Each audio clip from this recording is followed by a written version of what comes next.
యేసుక్రీస్తు నామంలో మీ అందరికీ శుభములు తెలియజేస్తూ ఉన్నాం. ప్రతిరోజు ప్రభు సన్నిధి కార్యక్రమంలో దినవృత్తాంతముల గ్రంథం బైబిల్ స్టడీకి ప్రేమపూర్వకమైన ఆహ్వానం తెలియజేస్తూ ఉన్నాం. ఈరోజు మనం ధ్యానం చేసుకోబోయేటువంటి వాక్య భాగం దినవృత్తాంతముల మొదటి గ్రంథం 11వ అధ్యాయం మొదటి వచనం చదువుకుని ముందుకు వెళ్దాం. మనం దినవృత్తాంతంలో మొదటి గ్రంథం 11వ అధ్యాయం 1, 2, 3 వచనాలు నేను చదువుతాను, జాగ్రత్తగా ఉండండి.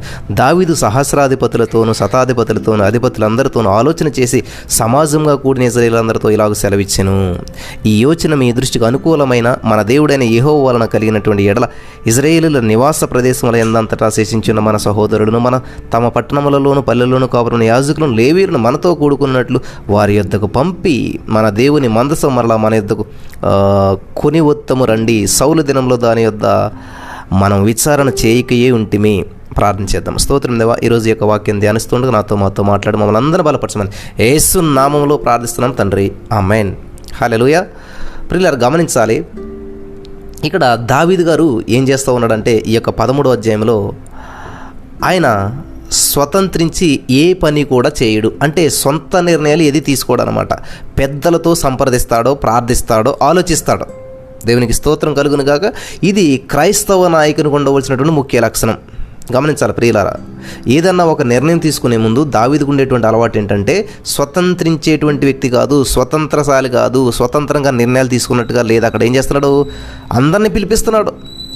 ఆయన స్వతంత్రంగా ఏదో ఒక నిర్ణయం చేసేసుకుని ఆయన కానీ పని చేయడం అనమాట. పెద్దలతో సంప్రదిస్తాడు, ప్రార్థిస్తాడు, ఆలోచిస్తాడు.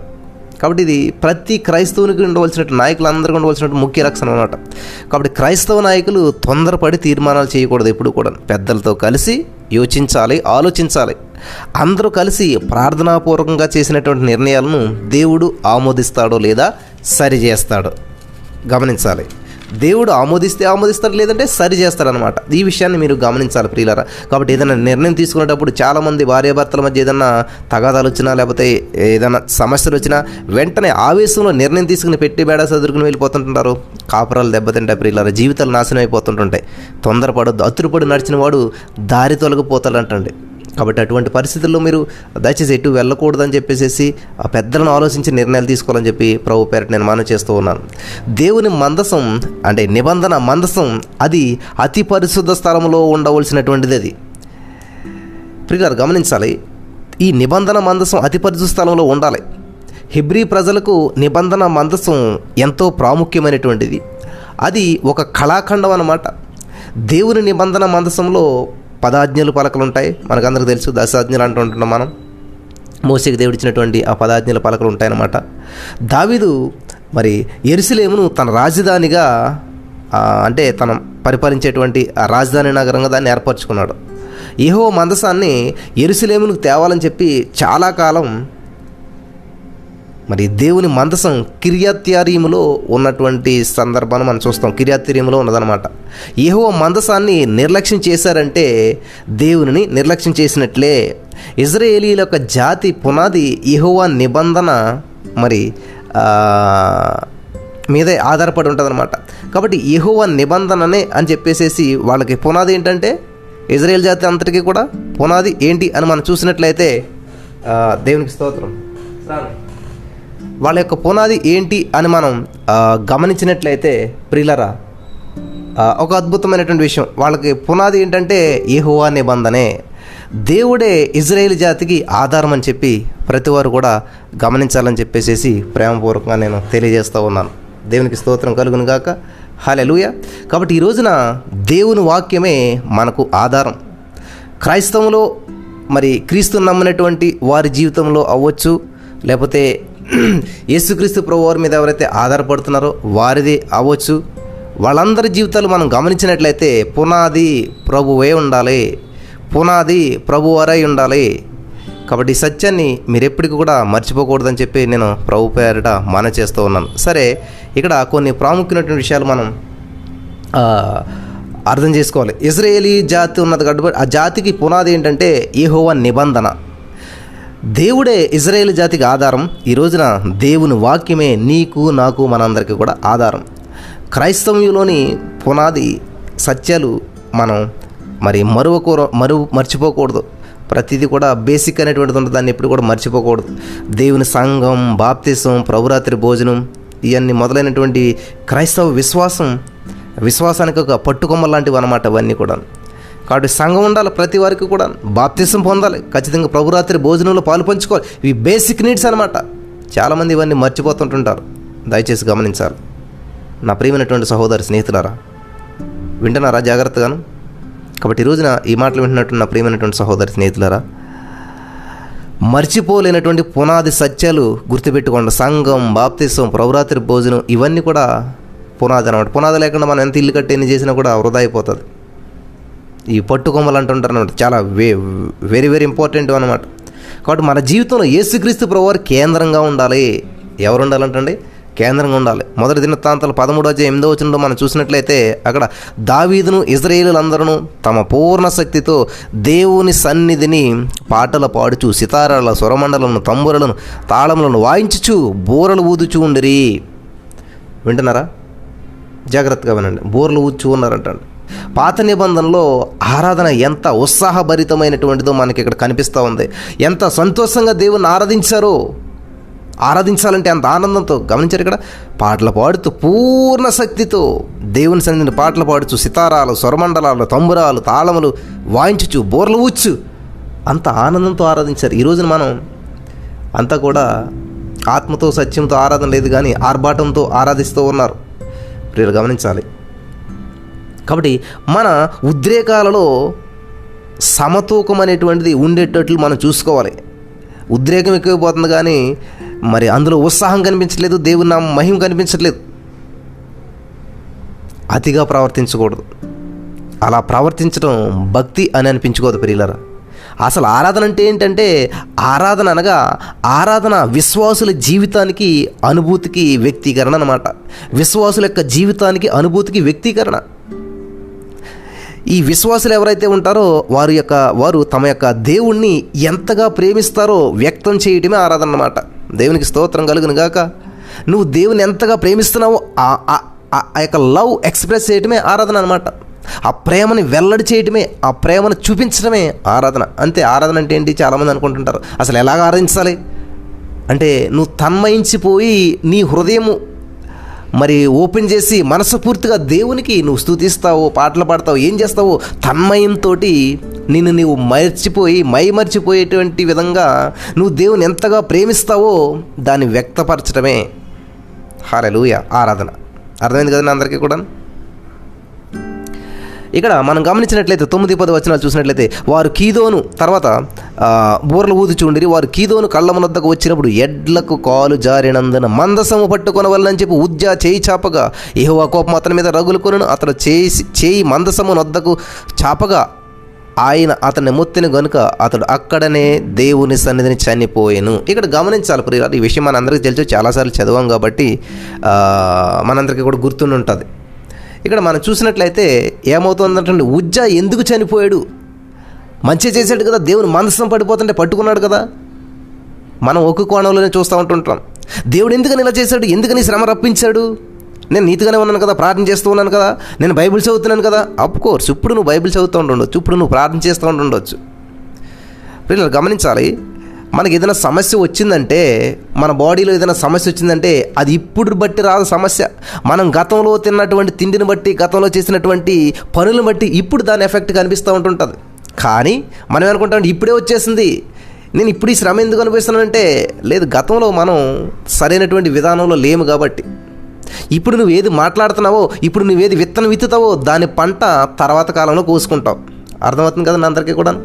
అలాగే నువ్వు దేవుని సన్నిధిలో గడిపినటువంటి ఈ మధుర క్షణాలు, అనగా భూలోక రాజ్యంలో నువ్వు జీవించిన జీవితానికి బట్టే దేవుడు చెప్పాడు, ఎవరి క్రియలు చెప్పినా వారి ప్రతిఫలం చేస్తాను. క్రియలు ఇప్పుడు కనిపిస్తాయి, ఫలితం ప్రభు వచ్చినప్పుడు కనిపిస్తుంది.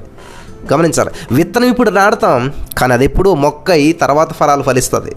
విత్తనానికి ఫలానికి చాలా గ్యాప్ ఉంటుంది మధ్యలో. దాన్నే పేషెన్సీ, సహనము అంటారు. ఇక్కడ అసలే ఉజ్జా గారు ఎందుకు చనిపోయాడు? అందరికి వచ్చేటువంటి ప్రశ్న. మంచి పని చేశాడు కదా, మందసం కింద పడిపోతుంటే పట్టుకున్నాడు. ఆయన తప్పు చేశాడా? ఆయన తప్పు ఏమి చేయలేదు, దానికి దేవుడు చంపేసేసాడా? అంత చంపవలసినటువంటి తప్పు ఆయన ఉజ్జా గారు ఏం చేశారు? చచ్చిపోవలసినటువంటి నేరం ఉజ్జా గారు ఏం చేశారు? అందరికి వచ్చేటువంటి ప్రశ్న ఇది. కానీ ప్రియులరా, గమనించాలి. అసలే ఎందుకు చనిపోయాడంటే మందసం తాగాడు. మందసం తాగితే తప్పే ఉన్నది? ఈ నేరానికి అక్కడక్కడ పడి చచ్చిపోవలసిన అవసరం ఉంది. దేవుడు అంత కఠినమైన శిక్షను ఎందుకు ఇచ్చాడు? ప్రియులారా గమనించాలి. ఇక్కడ దేవుని యొక్క సిస్టమ్ మనం అర్థం చేసుకోవాలి, హృదయాన్ని అర్థం చేసుకోవాలి. అసలు దేవుని మందసాన్ని ఎలా తరలించాలి? ఇక్కడ దేవుడే చెప్పాడు. దేవుడు మందసమును ఎలా తరలించి ఎలా తేవాలో దేవుడు స్పష్టంగా తెలియజేశాడు. ఎలాగా? లేవీయులు మాత్రమే మందసాన్ని మోయాలి. దానికి రింగుల్లాగా ఉంటాయి. ఆ రింగుల్లో కర్రలు పెట్టి ఆ రింగుల్లో నుంచి అటు ఇటు చూడండి, మనకి ఊరిలో చూసినట్లయితే చనిపోయినప్పుడు వాళ్ళు ఏం చేస్తారంటే 4 కర్రలు కట్టి కర్రల మధ్యలో ఆ యొక్క డెడ్ బాడీని పెట్టి 4 పక్కలను మోసుకెళ్తారు. అర్థమవుతుంది అనుకుంటున్నాను అందరికీ. అలాగే ఇక్కడ లేవీయులు అనగా దేవునికి యాజకత్వం చేసేటువంటి వారు లేవీ వంశం ఉంటుందన్నమాట. వారిని మాత్రమే దేవుడు ఎలా చేసి వారికి ఒక ప్రత్యేకతనిచ్చి వాళ్ళకి ఆస్తిపాస్తులు ఏమి ఇవ్వకుండా దేవుని మీద ఆధారపడాలని చెప్పి మిగతా వారందరూ ఇచ్చేటువంటి దశమ భాగాలతో వాళ్ళు బ్రతకాలని చెప్పేసి ఆ లేవీలకు ఆస్తి స్వాచ్యం కూడా ఇవ్వకుండా ప్రత్యేకించి వాళ్ళని పెడితే వాళ్ళు ఏం చేయాలంటే ఆ లేవీలు మాత్రమే ఆ మందసాన్ని మోయాలి. మందసమును బండి మీద తేవడం అనేటువంటిది అన్య సంప్రదాయము. బండి మీద తేమని లేదు, సులువు పద్ధతిలో లేదు, మనుషులు మాత్రమే మోసుకురావాలి. ఇది దేవుడు చెప్పినట్టు నియమం. వింటున్నారా? ఈ నియమం మనకు తెలీదు. ఉజ్జా పట్టుకున్నాడు, చచ్చిపోయాడు. అయ్యో అంత తప్పేం చేశాడు? మంచి పని చేశాడు, చచ్చిపోయాడు. మంచి పని కాదు అక్కడ. అసలే ఆ నిబంధన మందసాన్ని తీసుకెళ్లేటువంటి విధానం ఏంటంటే, ప్రియులరా, లేవీలు మాత్రమే మోసుకుని తీసుకుని వెళ్ళాలి. అది కూడా మనుషులు మాత్రమే మోసుకెళ్ళి వెళ్ళాలి. జాగ్రత్తగా గమనించాలి. కానీ ఇక్కడ ఏం చేస్తున్నారంటే మనుషులు కాదు, ఇక్కడ బండి మీద మోసుకెళ్తున్నారు. ఆ బండి మీద మోసుకెళ్తే ఫిలిస్తీన్ల సంప్రదాయం, అది అన్య సంప్రదాయం. ఎవరు కూడా చేతితో తాకకూడదని చెప్పి దేవుడు చెప్పాడు స్పష్టంగా. వింటున్నారా? ఎవరు కూడా చేతితో తాకకూడదు అని చెప్పి స్పష్టంగా దేవుడు చెప్పాడు బైబిల్లోను. అది మానేసేసి అవన్నీ దేవుడు చెప్పాడు కదా, రూల్స్ ఉంటాయి కదా. ప్రతిదానికి రూల్స్ అండ్ రెగ్యులేషన్స్ ఉంటుంటాయి.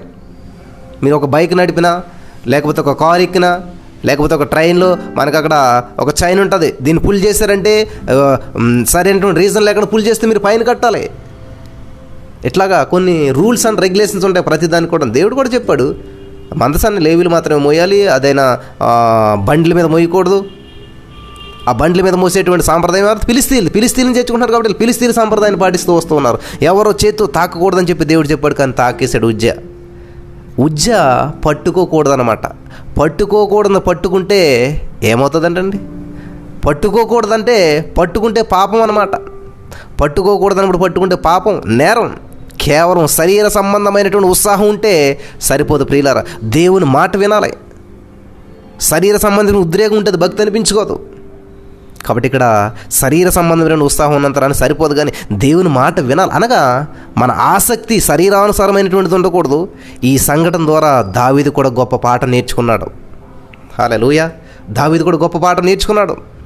ఇక్కడ 11వ వచనం, యెహోవా ఉజ్జాను వినాశనము చేయుట చూసి దావీదు వ్యాకులపడిన, అందుచేత ఆ స్థలమునకు నేటి వరకు ఫెరెజ్ ఉజ్జా అని పేరు పెట్టెను. ఆ దినమున దావీదు దేవుని విషయమై భయం ఉంది. దేవుని మందసమును నా యొద్దకు నేను ఎలాగో తీసుకుని పోదుననుకుని మందసమును తన యొద్దకు దావీదు పురమునకు తీసుకుని పోక దానిని గిత్తీయుడైనటువంటి ఓబేదెదోము ఇంటిలో కొనిపోయెను. దేవుని మందసం ఓబేదెదోముల ఇంటిలో అతని కుటుంబంతో 3 నెలలు ఉండగా యెహోవా ఓబేదెదోము ఇంటి వారిని అందరినీ సొత్తంతటిని ఆశీర్వదించెను. చిన్నది అధ్యాయం అయిపోయింది ప్రియులారా, 14 వచనాలే. వింటున్నారా? ఇక్కడ చాలా ప్రాముఖ్యమైన విషయాలు మనం గమనించాలి. ఉజ్జా చనిపోయాడు మందసాన్ని ముట్టుకుంటేనే. ఓబేదెదోము ఆశీర్వదించబడ్డారు. ఇక్కడ 2 వ్యక్తులు కనిపిస్తూ ఉన్నారు, మీరు జాగ్రత్తగా వినాలి. ఉజ్జా మందసాన్ని పట్టుకొని చనిపోయాడు. ఓబేదెదోము ఆ మందసాన్ని ఇంటిలో పెట్టుకొని దీవించబడ్డాడు. ఉజ్జాకి ఓబేదెదోముకి తేడా ఏంటి? ఉజ్జా ఏమో చనిపోయాడు, ఓబేదెదోము ఆశీర్వదించబడ్డాడు. చనిపోయాడు ఒకరు ఆశీర్వదించబడ్డారు. రెండిటికి కారణం మందసమే. ఇక్కడ జరిగింది ఏంటంటే ఉజ్జా మందసాన్ని బట్టి జస్ట్ ఏదో మందసానికి సహాయం చేయాలని చెప్పి అనుకున్నాడు. మందసం అంటే జస్ట్ ఏదో అనుకుని పట్టేసుకున్నాడు, చనిపోయాడు. కానీ ఇక్కడ ఓబేదెదోము చూసినట్లయితే మందసం ఎప్పుడైతే ఓబేదెదోము ఇంట్లోకి వెళ్ళిందో కుటుంబం అంతా కూడా అబ్బో మందసం ఉంది, మనం భయభక్తులు కలిగి ఉండాలి, మందసం ఉంది కాబట్టి మనం చాలా భయంగా ఉండాలి, నీతిగా ఉండాలి, చాలా నిజాయితీగా ఉండాలి, ఎర్లీ మార్నింగ్ లేవాలి, దేవుని మందసంకి ప్రార్థన చేయాలి, నీతి నియమాలను పాటించాలి అని చెప్పేసేసి ప్రియులరా తన కుటుంబం ఒక డిసిప్లిన్లోకి వచ్చింది, ఒక గౌరవం పెరిగింది. కాబట్టి గమనించాలి, దేవుని వాక్యం రెండంచుల వాడగలిగినటువంటి పదునైనటువంటి ఖడ్గం. అది వాడైనటువంటిది. దేవుడు ప్రేమగలవాడు, న్యాయవంతుడు. ఆయన ఆజ్ఞలు పాటిస్తే ఆశీర్వాదం కలుగుతుంది. ఆయన ఆజ్ఞలను ధిక్కరిస్తే, అవిధేయత చూపించినట్లయితే కఠిన శిక్ష వస్తుంది. అంటే తీర్పు వెంటనే రావచ్చు రాకపోవచ్చు, దేవుడిచ్చినటువంటి తీర్పు. కానీ ఒక్కటి మాత్రం వాస్తవం, ఎప్పుడో ఒకప్పుడు తీర్పు వచ్చి తీరుతుంది. ఇది మాత్రం గమనించాలి. సజీవుడైనటువంటి దేవుని చేతిలో ఉండుట భయంకరమే, కానీ ఆయన మాట వినేటువంటి వారికి ఆయన చేతిలో ఉండటము ఆశీర్వాదకరమే. దేవుని ఆశీర్వాదాలతో పాటు బాధ్యతలు కూడా మనకు వస్తాయి. దావీదు దేవుడు చెప్పినట్టు మందసాన్ని యెరూషలేమునకు తెస్తాడు. దేవుని సేవ దేవుని పద్ధతి ప్రకారంగానే, దేవుని పద్ధతిలోనే చేయాలి. దావీదు దేవుని మందసం తెచ్చేటువంటి విషయంలో దేవునిని కూడా సంప్రదించి ఉంటే బాగుండేది. మీరు గమనించినట్లయితే ప్రియులారా 9-10 వచనాల్లో ఈ చివరి నుంచి చివరి దాకా ఊరి పెద్దల్ని వీళ్ళని అందరిని పిలిచేశాడు, కానీ దేవుడిని మాత్రం సంప్రదించలేదు. అక్కడ దేవునితో మాట్లాడలేదు, దేవుని సంప్రదించలేదు, దేవుడిని అడగలేదు. అన్నీ అడిగేటువంటి వ్యక్తి దావీదు దేవుడిని అడగలేదు. ప్రభా మరేంటి అదే తీసుకురామంటా వద్దా, ఏమీ అడగలేదు. పెద్దలందరినీ కేకేశాడు, ఏంటి మరి ఇలాగ అయిపోయింది, దేవుని మనసు ఉండడం మంచి పనే, కానీ పెద్దలందరినీ ఆలోచించాడు, మంచిదే, దేవుని మాత్రం ఆలోచించలేదు. అలాగే ఈ రోజున క్రైస్తవ నాయకులు ఏం చేస్తూ ఉన్నారంటే తన యొక్క ప్రజలను మరి దేవుని మార్గంలోనే నడిపించాలి, దేవుని వైపు నడిపించాలి. దావీదు ఆలోచన మంచిదే, పెద్దలందరినీ సంప్రదించాడు, కానీ దేవుణ్ణి కూడా సంప్రదించి ఉంటే బాగుండేది. ఈ రోజున చాలామంది పిల్లలు పుడతలేదని, లేకపోతే ఏదో ఒక సమస్య వచ్చి అది తగ్గట్లేదని అనేక మంది డాక్టర్లను సంప్రదిస్తారు, కానీ దేవుని మాత్రం సంప్రదించరు. 12 సంవత్సరాలు తనకున్న ఆస్తి అంతస్తు అంతా నాశనం చేసుకున్న డాక్టర్లు అందరూ సంప్రదించింది. చివరికి ఎవరో చెప్తే దేవుని దగ్గర వచ్చింది ఆవిడ, అక్కడ దొరికింది ఆవిడకి పరిష్కారం. కాబట్టి గమనించాలి ప్రియులారా, మన సమస్యకు పరిష్కారం దేవుని దగ్గర ఉన్నది. హీజ్ అవర్ రెమెడీ, ఆయనే మన పరిష్కారం అన్నమాట. కాబట్టి అక్కడ మానేసేసి అది ఏదైనా సరే, నీకు ఎటువంటి సమస్య అయినా సరే, బైబిల్ గ్రంథంలో చూసినట్లయితే 120 గర్భఫలం ఆయన ఇచ్చి బహుమానం స్పష్టంగా ఉంది. బైబిల్ గ్రంథంలో పిల్లలు ఎలా పుడతారు, గర్భఫలం ఎలా వస్తుందని ఆయన ఇచ్చి బహుమానం. మరి ఆయన దగ్గర మానేసేసి మనం ఆ డాక్టర్ గారు చాలా స్పెషలిస్ట్ అండి, ఆ డాక్టర్ గారు మెడిసిన్ ఇస్తే అయిపోతుంది. ప్రియులారా, ఎవరెంత మెడిసిన్ ఇచ్చినా గమనించాలి, doctor treats you, God heels you అనమాట. డాక్టర్ ట్రీట్మెంట్ మాత్రమే చేస్తాడు, స్వస్థతనిచ్చేటువంటి వాడు దేవుడు. గమనించాలి, టీచర్ మనకి పాఠాలు మాత్రమే చెప్తాడు, జ్ఞానం ఇచ్చేటువంటి వాడు దేవుడు. ఈ సత్యం మనకి ప్రతి వారు తెలుసుకోవాలి. తల్లిదండ్రులు జన్మను మాత్రమే మనకిస్తారు, జీవాన్ని ఇచ్చేటువంటి వాడు దేవుడు. హల్లెలూయా, దేవునికి స్తోత్రం. కాబట్టి మనం దేవుని దగ్గర ఉన్నటువంటి వారు, యేసయ్యను నమ్మిన వాడు ఎన్నడూ చెడిపోలేదు, మనసుని నమ్ముట కంటే యేసుని నమ్ముట మేలు. ఆనందమే నాకెంతో ఆనందమే, సంతోషమే నాకెంతో సంతోషమే. యేసయ్యను నమ్ముకున్నాను, రక్షణ పొందుకున్నాను, యేసయ్యను నమ్ముకున్నాను, రక్షణ పొందుకున్నాను. యేసయ్య ఉంటేనే చాలు, నిత్యము నాకెంత మేలు. యేసయ్య ఉంటేనే చాలు, నిత్యము నాకెంత మేలు. ఆనందమే నాకెంతో ఆనందమే, సంతోషమే నాకెంత సంతోషమే. గమనించాలి ప్రియులారా, యేసయ్యలోనే ఉన్నది సమస్తమైనటువంటి విడుదల. నీకు ఈ సత్యాన్ని మీరు గ్రహించాలి. ప్రేమపూర్వకమైనటువంటి మనం నేను చేస్తూ ఉన్నాను. అఫ్కోర్స్ మీరు డాక్టర్ని సంప్రదించవచ్చు, డాక్టర్ సలహా తీసుకోవచ్చు, పెద్దల సలహా తీసుకోవచ్చు. మరి ఎన్ని చేసినా కానీ నా కూతురు రోజు స్కూల్కి వెళ్తున్నప్పుడు ఒక ప్లేస్ ఉంటుంది, ఆ ప్లేస్లోకి వెళ్తుంది. ఎస్ఐ నేను స్కూల్కి వెళ్తున్నాను, నాకు జ్ఞానమి తండ్రి, నాకు తోడుండు తండ్రి, ఆమెన్, అంతే ప్రార్థన. వింటున్నారా? అలవాటైపోయింది. దేవుడు అలాగే జ్ఞానం ఇస్తూ ఉన్నాడు. లాస్ట్ 3 నెలల ఇంకెంత 1 మంత్ అవుతుంది స్కూల్కి వెళ్ళి. సంవత్సరం పొడుగునా చదువుతున్న వారందరికంటే కూడా చక్కగా ఇచ్చిన హోంవర్క్ చేయటం, చాలా డిసిప్లైన్గా ఒకరోజు కూడా స్కూల్ మానకుండా వెళ్తుంది. దేవునికి స్తోత్రం కలుగును గాక. దేవుణ్ణి అడిగినప్పుడు దేవుడు సమస్తం ఇస్తాడు ప్రియులారా. దేవునికి స్తోత్రం కలుగును గాక. ఇక్కడ దావీదు చేసినటువంటిది ఏంటంటే మందిని సంప్రదించాడు, పెద్దలందరినీ కూడా ఆలోచన చేశాడు, మంచిదే. కానీ దేవుణ్ణి కూడా సంప్రదించి ఉంటే బాగుండేది. దేవుని కూడా కదా, దేవుణ్ణే సంప్రదించినప్పుడు మనుషులను సంప్రదించాలి. అసలేని ఈ సందర్భంలో మనం మరొక సత్యాన్ని గ్రహించాలి. దేవుడు మందసములో ఉండడు, మందిరములో దేవుడు తన ప్రజలను కలుసుకుంటాడు. గమనించాలి, దేవుడు మందసంలో ఉండడు. మీరు వేసుకునే మెడలో సిలువలో దేవుడు ఉండడు. అలాగని చెప్పి దేవుని మందిరములో దేవుడు ఉండడు. దేవుని మందిరములో తన ప్రజలను కలుసుకుంటానన్నాడు కానీ మందిరములో నివాసం చేస్తానని చెప్పి దేవుడు అనలేదు ఎక్కడ కూడా. అదేంటి బ్రదర్, చర్చిలో దేవుడు ఉండరా? గమనించాలి, మీరు పార్క్ ఎందుకు వెళ్తారు? అక్కడ పార్కులో ప్రశాంతంగా గడపడానికి వెళ్తారు, అంతేగాని పార్కులో కాపురం చేయటానికి ఎవరన్నా వెళ్తారా? వెళ్ళరు. అదేంటి బ్రదర్, దేవుని మందిరాన్ని పార్కుతో పోల్స్తారేంటి? నేను మీకు అర్థమవటానికి చెప్తున్నాను ప్రియులారా. దేవుని మందిరం అంటే ఏంటంటే దేవుడు మనతో కలిసేటువంటి ఒక ప్లేస్ అనమాట. అది ఒక ప్రదేశం, అది అంతే. అక్కడ దేవుడు నివాసం చేస్తాడని కాదు. జాగ్రత్తగా వినాలి ఈ విషయం అందరూ కూడా. ఇక్కడ మందసంలో దేవుడు ఉండడు. ఈ సత్యాన్ని మీరు తెలుసుకోవాలి. మీరు వేసే మెడలో సిలువలోనో లేకపోతే మీరు తల కింద పెట్టుకునే బైబిల్లోనో దేవుడు ఉండడు ప్రియులారా. చాలామంది ఇలాగే అనుకుంటుంటుంటారు. కాబట్టి దేవుడు చెప్తున్నాడు మరి దేవుడు మందసంలో ఉండడు. అలాగని చెప్పి మందిరంలో ఏంటంటే మందిరంలో దేవుడు తన ప్రజలను కలుసుకుంటాను అన్నాడు అక్కడ. కానీ ఆ మందిరంలో నేను నివాసం చేస్తాను అని చెప్పి దేవుడు అనలేదు. ఈ సత్యాన్ని మీరంతా గ్రహించాలి. సులభ బద్దలు పనికిరావు ప్రియులారా, ఈజీ వేస్ అనేటువంటి పనికిరావు.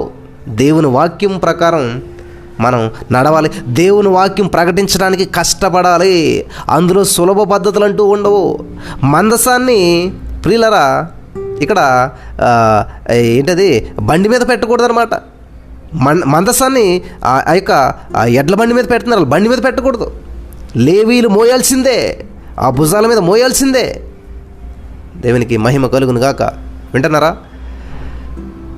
అపోస్తలుడైన పౌలు గారు గలతీలకు రాసినటువంటి పత్రిక 6వ అధ్యాయం 5వ వచనంలో మనం చదివినట్లయితే, వాక్యోపదేశం పొందువాడు ఉపదేశించువానికి మంచి పదార్థములన్నింటిలో భాగం ఇయ్యవలెను. వింటున్నారా? అక్కడ గలతీ 6:5లో పౌలు గారు ఏమంటున్నాడు? చాలా జాగ్రత్తగా వినాలి. 6వ అధ్యాయం 5వ వచనం, గలతీ 6:5లో, ప్రతి వాడును తన బరువుని తానే భరించుకొనవలను. ప్రతి వాడు తన బరువును తానే భరించాలి. ఎవరు తింటే వాళ్ళకే కడుపు నిండుతుంది. మోసే వాడికి మాత్రమే తెలుస్తుంది కావిడి బరువు అంటాను. కావిడి బరువు పెద్దలు చెప్తూ ఉంటుంటారు, సామెతది. వింటున్నారు కదా? జాగ్రత్తగా వినండి. కాబట్టి ఎవరి బరువు ప్రతివాడును తన బరువును తానే భరించుకొనవలను కదా అని పౌలు గారు గలతీ సంఘానికి చెప్తున్నాడు. తన బరువు తానే భరించుకోవాలి. దెర్ ఇస్ నో ఆప్షన్, పౌలు గారు చెప్తున్నాడు. కాబట్టి దేవుని వాక్యాన్ని ప్రకటించడంలో సులభ పద్ధతులు పనికిరావు.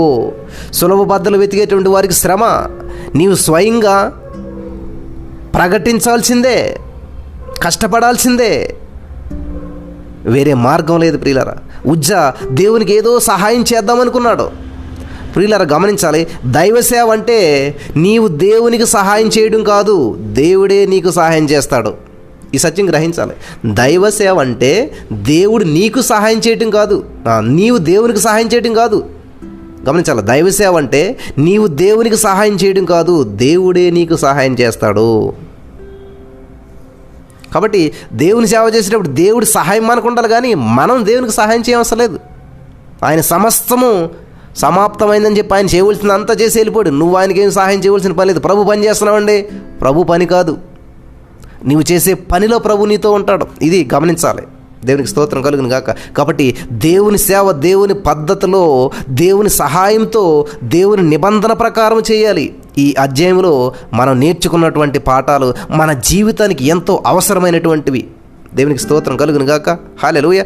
మొదటి దినవృత్తాంతముల గ్రంథం 13వ అధ్యాయం 5వ వచనంలో మనం చూసినట్లయితే అక్కడ దేవుడు ఏం చెప్తున్నాడంటే, కాగా దేవుని మందసమును కిర్యతయీము నుండి తీసుకుని వచ్చుటకు దావీదు ఐగుప్తు యొక్క సీహోరు నది మొదలుకొని హమాతునకు పోవు మార్గం వరకు నుండి ఇజ్రాయేల్ అందరినీ సమకూర్చెను. ఇక్కడ గమనించాలి, సీహోరు అనేటువంటి నది అనేటువంటిది ఎక్కడదంటే ఐగుప్తు యొక్క ఈ సీహోరు నది అనేటువంటిది మొదలుకొని హమాతునకు, అంటే అర్థం ఏంటంటే దేశం యొక్క ఆ చివరి నుంచి ఈ చివరి వరకు, అంటే దేశవ్యాప్తంగా మనం భారతదేశం గురించి చెప్పాలంటే కాశ్మీర్ నుంచి కన్యాకుమారి వరకు అంటాం. అంటే ఏంటంటే దేశపు ఈ అంచు నుంచి ఆ అంచు వరకు అని, అంటే దేశం మొత్తం అని అర్థం అనమాట. అందరినీ పోగు చేశాడంటండి. హమాతు వరకు అంటే దేశం ఆ అంచు నుంచి ఈ అంచు వరకు అందరినీ కూడా పోగు చేశాడనమాట. వండర్ఫుల్ కదండి. ఆ చివరి నుంచి ఈ చివరి వరకు జనాలను పోగు చేయడం మాటల కాశ్మీర్ నుంచి కన్యాకుమారి వరకు అని మన భాషలో చెప్పాలంటే. కాబట్టి హమాతు ఆ దేశం ఉత్తర సరిహద్దుల్లో ఉందన్నమాట. సో ఉత్తరం మనం అంటారు తూర్పు పడమరల అంటారు కదా, అలాగా ఉత్తరం దక్షిణం అనమాట, అంతనమాట. కాబట్టి ముగింపులో ఒక ప్రాముఖ్యమైన విషయాన్ని చెప్పి నేను ముగిస్తాను ప్రియులరా, సమయం అవుతుంది కాబట్టి. తీర్పు అనేటువంటి మాట ఎల్లప్పుడూ కూడా మన దృక్పథంలో నిలిచి ఉండాలి. నిత్యత్వంకు చెందినటువంటి విషయాలను మనం తక్కువ అంచనా వేయకూడదు.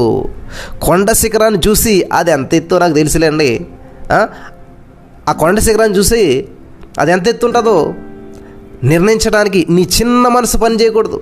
నీ చిన్న మనసు పనిచేయదు. కొండ ఎత్తు నాకు తెలుసండి అని నీ చిన్న మనసుతో అంత పెద్ద కొండ నువ్వు అంచనేసేసి నేను నా చిన్న మనసును ఉపయోగించి నేను చెప్పేస్తాను అది ఎంత ఎత్తు ఉంటుందో అంటే నీ చిన్న మనసు పనిచేయదు. చిన్న చిన్న పుట్టలో గుట్టలో నీకు తెలుసు, నీకు పరిచయమైనటువంటివే. ఏంటి, నీ ఎదురుగా చిన్న చిన్న పుట్టలు గుట్టలు ఉంటాయి, వాటిని బట్టేసేసి కొండను అంచనేస్తాను అనుకోవద్దు. కానీ పరలోక మహిమ ప్రియులరా, పరలోక మహిమైశ్వర్యమును అంచనా వేయవాలంటే నీకు పరిశుద్ధాత్మ జ్ఞానం కావాలి. అందుకే పౌలు అంటున్నటువంటి మాటను మనం చదివినట్లయితే అపోస్తలుడైన పౌలు గారు రోమీయులకు రాస్తూ 11వ అధ్యాయం 33, 34 వచనాల్లో మనం చూసినట్లయితే, ఆహా దేవుని బుద్ధి జ్ఞానముల బాహుళ్యము ఎంతో గంభీరము, ఆయన తీర్పులు శోధింపని ఎంతో అసఖ్యములు, సఖ్యము వేరు అసఖ్యములు, ఆయన మార్గములు ఎంతో అగమ్యములు, గమ్యములు కానటువంటివి. ప్రభువు మనసును ఎరిగిన వాడెవడు, ఆయనకు ఆలోచన చెప్పిన వాడెవడు. చూసారా? కాబట్టి ఈరోజు నీ మాటలు వింటున్న ప్రియమైనటువంటి సహోదరి స్నేహితులరా, దేవుని మనసు ఎవడు ఎరిగినటువంటి వాడు, దేవుడికి ఎవడని ఆలోచన చెప్పాడా, ఇవన్నీ ఎలా చేశాడు, ఈ సృష్టిలో ప్రతిదీ ఎలా వెళ్తూ ఉన్నది, దేవుడి యొక్క ఆలోచన అగమ్యములు. చూసారా? దేవుని బుద్ధి జ్ఞానముల బాహుళ్యం ఎంతో గంభీరము, ఆయన తీర్పులు శోధింపనెంతో అసఖ్యములు, ఆయన మార్గంలో ఎంతో అగమ్యములు, అర్థం కావు. కాబట్టి ఈరోజు నీ మాటలు వింటున్న ప్రియమైనటువంటి సహోదరి స్నేహితులరా, కాబట్టి మన చిన్న మనసును ఉపయోగించి కొండ శిఖరాన్ని నిర్ణయించడానికి పనిచేయదు. కాబట్టి దేవుడు యొక్క పరలోక మహిమైశ్వర్యాన్ని మనం అంచనా వేయాలంటే పరిశుద్ధాత్మ జ్ఞానం కావాలి. దేవా నాకు అటువంటి జ్ఞానం అనుగ్రహించు అని చెప్పి మనం ప్రార్థన చేయాలి. అర్థమైందా? గమనించాలి. ఒకటే మందసం, ఉజ్జా చనిపోయాడు, ఓబేదేదము ఆశ్రయించబడ్డాడు. ఒకటే వాక్యం, ఒకటే. ఈ రోజున నీ జీవితంలో అది నీకు ఆశీర్వాదకరంగా ఉందా, శాపాన్ని తెచ్చిపెట్టేటువంటిదిగా ఉందా, నీలో జీవాన్ని తెచ్చేటువంటిదిగా ఉందా, మరణం తెచ్చిపెట్టేటువంటిదిగా ఉందా? ఒకసారి ఆలోచన చేసుకుందాం. ఈ వాక్యం వింటున్న ప్రియమైనటువంటి సహోదరి స్నేహితులరా, దీన్ని లైట్ తీసుకుంటున్నారా, ఏదో ఆర్డినరీగా తీసుకుంటున్నారా, లేకపోతే ఇదే వాక్యానికి విధేయత చూపించి విజయం పొందుకుంటున్నారా, ఆశీర్వాదం పొందుకుంటున్నారా? అక్కడ మందసం అంటే ఇదే దేవుని వాక్యం. వాక్యం ద్వారా దేవుడు మనతో మాట్లాడుతున్నాడు. ఆ వాక్యాన్ని ఈజీగా తీసుకుంటున్నారా, అశ్రద్ధ చేస్తూ ఉన్నారా? ఒకసారి మనం పరిశీలన చేసుకుని మరి ముగించుకుందాం. యేసయ్యా నీకు వందనాలు. ఈరోజు విత్తబడిన వాక్యం ప్రతి హృదయంలో నాటబడి ఫలింపచేయమని, ఎందరైతే విన్నారో అందరి జీవితాల్లో గొప్ప మార్పులు దయచేయమని యేసు నామములో ప్రార్థించి నమ్మి పొందుకుని నమ్మ పరమ తండ్రి, ఆమేన్.